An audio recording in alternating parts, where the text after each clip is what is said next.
তোমরা একা পেয়েছো আর লাঠি মেরে কাজ ভেঙে পালিয়ে গেছো। আমরা ধৈর্যশীল, ধৈর্য ধারণ করতে পারি, আল্লাহর কাছে দোয়া করি। ফরিদপুরের মসজিদ ভেঙে দিয়েছো, ভোলার মসজিদ পুড়িয়ে দিয়েছো, কিশোরগঞ্জের মসজিদ ভেঙে দেওয়ার জন্য গেছো, সিলেটের তাকুয়া মসজিদ ভাঙার জন্য মিছিল বের করেছো, ব্রাহ্মণবাড়িয়ার মসজিদ দখল করেছো। আজকে শুনে আসলাম নরসিংদীতে এক মসজিদ দখল করেছে। বন্ধুরা আমার, আহলে হাদিস তরুণ ভাই, তোমাদেরকে আহ্বান করছি, বিড়িখোর, তামাকখোর, এই হুজুর বিড়ি তামাক আর জর্দা খায় না? ওর পাগড়ি যত বড়, জুব্বা তত বড়, দাড়ি তত বড়, বিড়িও তত বড়। এই শ্রেণীর লোক সংখ্যা আছে না এখন বাংলাদেশে? ওরাই ফতোয়া দিচ্ছে বিড়ি খাওয়া যায়। আর এদের কারণে তরুণরা বলছে হুজুররা যদি মদ খেতে পারে, কি বলে, হুজুররা যদি সিগারেট খেতে পারে, জর্দা গুল খেতে পারে, আমাদের মদ খেতে সমস্যা কি? হালকা হয়ে গেছে। আর এটা এত বেহায়া, আমার মনে হয় বিড়ি খোরদের চেয়ে, সিগারেট খোরদের চেয়ে এত বেহায়া, এত বেশরমা, এত লজ্জাহীন লোক কোনো পশু নাই। এরা এত খারাপের খারাপ।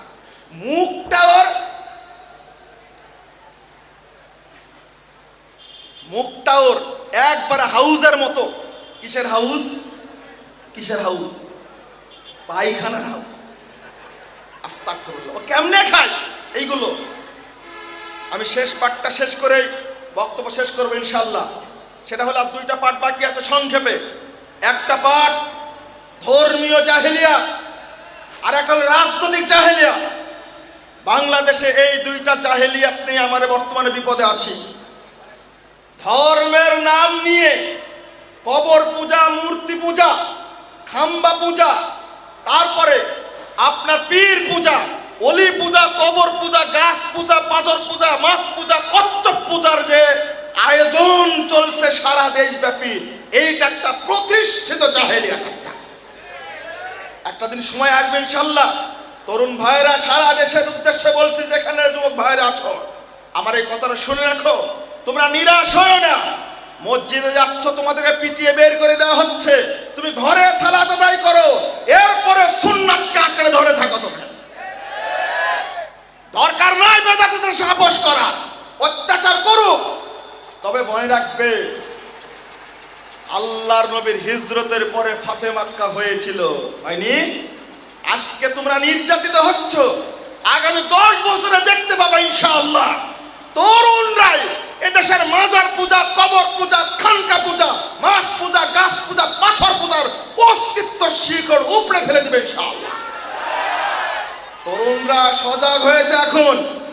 রাসূল সাল্লাল্লাহু আলাইহি ওয়াসাল্লাম কি বলেছিলেন? ভাব দেখে বলেছিলেন। আজকে দুঃখ লাগে এটাই যে এই সমস্ত মাজার পূজার বিরুদ্ধে কেন মিছিল হয় না, কেন মানববন্ধন হয় না? কারণ মাজার পূজার বিরুদ্ধে মানববন্ধন করলে নিজের বাপের মাজারের টাকা দেওয়া বন্ধ হয়ে যাবে। এটা তো আসল ঘটনা, নাকি? অতএব যে দেশে কোটি কোটি মানুষকে মুশরিক বানাচ্ছে, প্রতিদিন ধরে ধরে মুশরিক বানাচ্ছে, এই সমস্ত মানুষকে সংশোধন করানোর কোনো পথ নেই। অবশ্যই পথ আছে। তাদের বিরুদ্ধে প্রচারণা চালাতে হবে দলিল ভিত্তিক।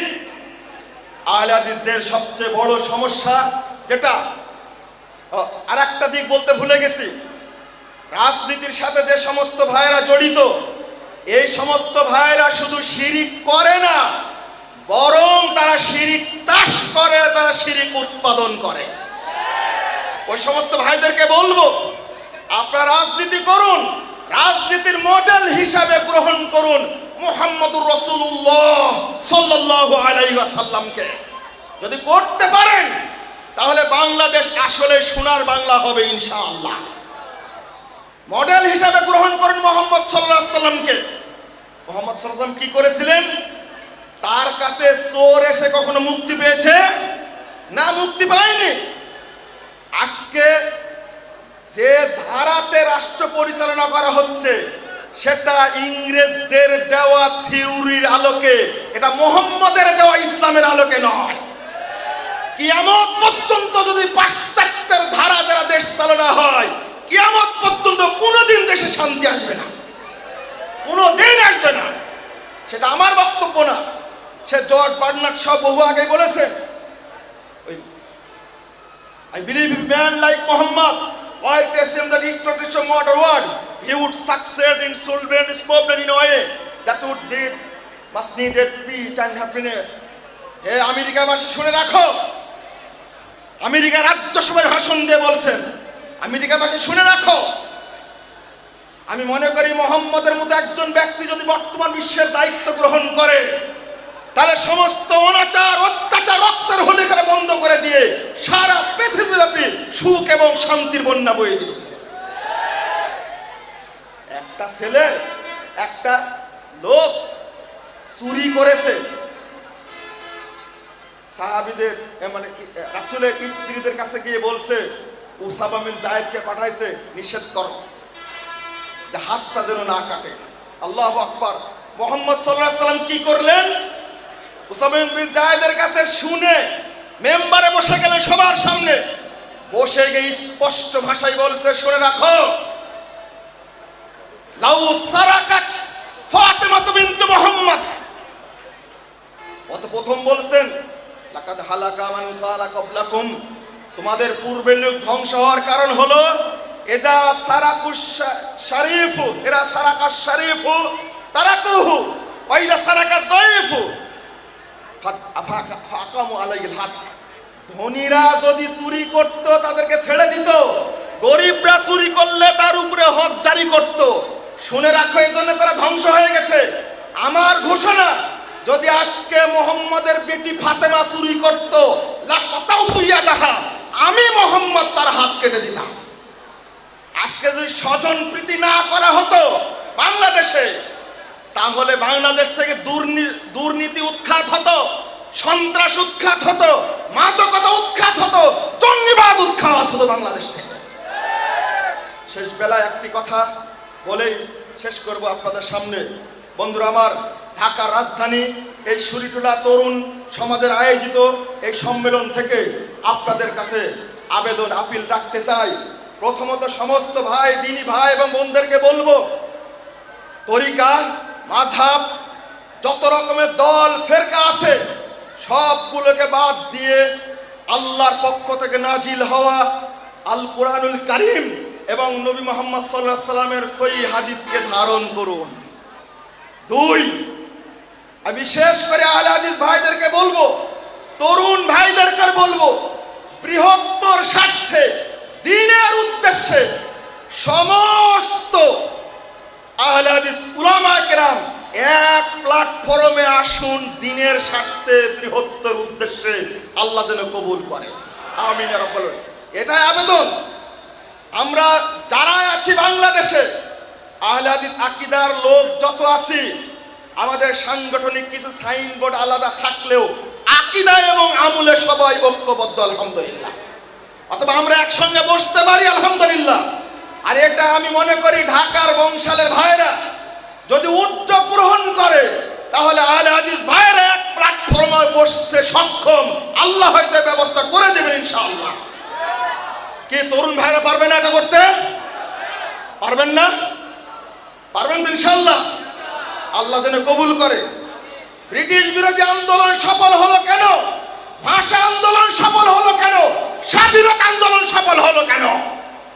190 বছরের প্রতিষ্ঠিত শাসন ব্যবস্থাকে ভেঙে চুরে দিয়ে, ব্রিটিশদেরকে তাড়িয়ে দিয়ে স্বাধীনতা আসেনি?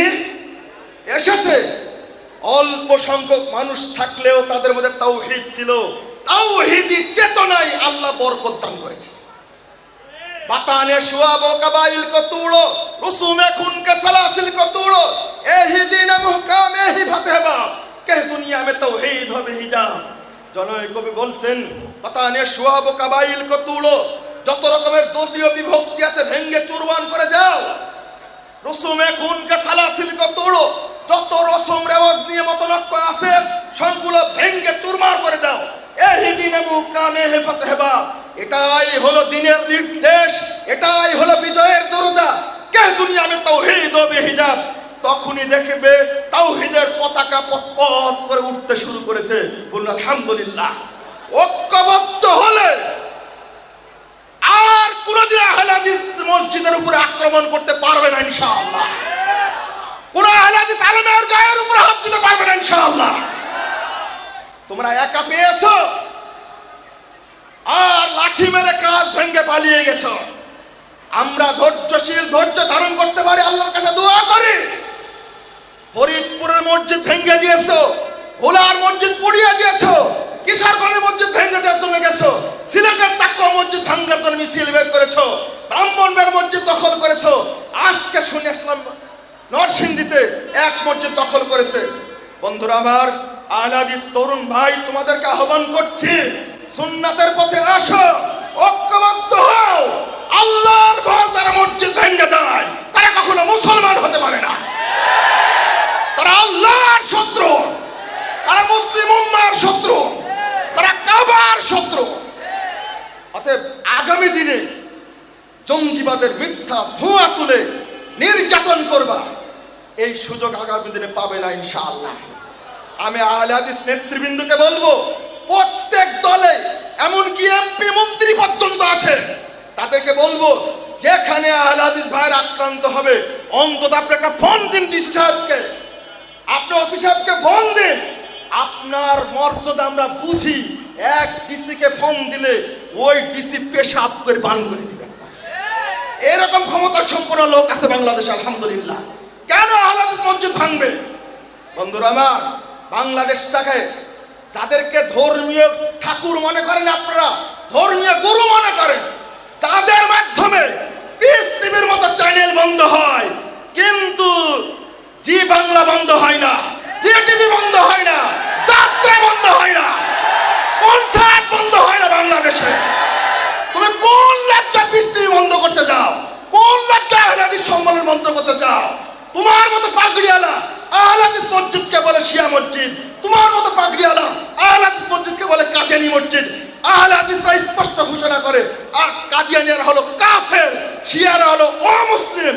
যাদেরকে অমুসলিম, ওদেরকে যারা অমুসলিম মনে করে না তারাও কাফের, যারা কাদিয়ানিদেরকে কাফের মনে করে না তারাও কাফের। এটা আহলে হাদিসের পরিষ্কার ঘোষণা।